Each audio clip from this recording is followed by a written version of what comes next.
Karong umaabot nga Hulyo 17, ikatakdang sirhan ang Cebu South Coastal Road Tunnel dinhi sa South Road Properties sulod sa Unom ngadto sa 7 ka buwan. Kini tungod sa nasutang mga hairline cracks o defective lights nga posibleng magdala og peligro sa mga motorista. Mao kini ang solusyon sa Cebu City Government subay sa resulta sa ocular inspection nga gipahigayon sa Department of Public Works and Highways ken DPWH ni adtong miaging semana. Nakita sa mga engineers ang daghang tipak sa ibabaw nga bahin sa tunnel.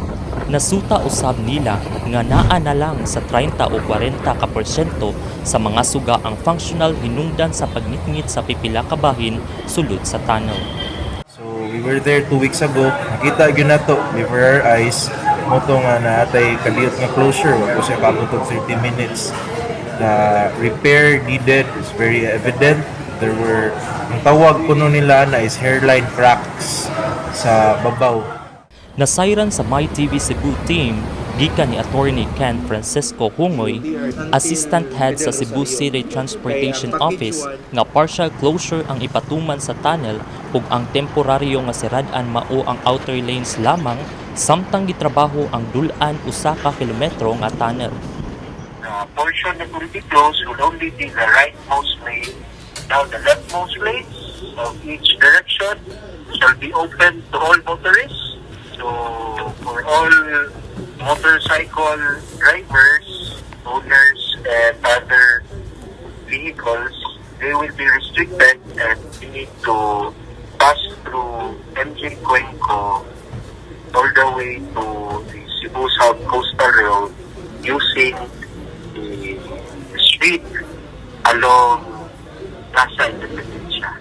Aduna po'y giandam nga alternative routes ang Cebu City Transportation Office para sa mga motorcycle riders ug uban pang sakyanan samtang magpadayon ang pagpalig-on sa tunnel. But definitely, if we are talking about motorcycles, those having 2 and 3 wheels, definitely they will be rerouted because they will be restricted from entering the SRT tunnel and they would be primarily using the streets in Osmeña Avenue until the entrance of the Cebu South Coastal Road, traversing the portion of MJ Cuenco. We are just preventing road crash. It's just a proactive measure, considering that even if you have a one-way street that can only accommodate one vehicle at a time.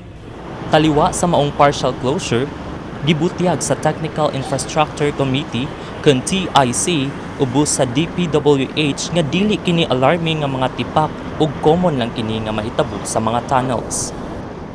Kini si Harvey Lubiano, PIT Com Intern alang sa MyTV Cebu.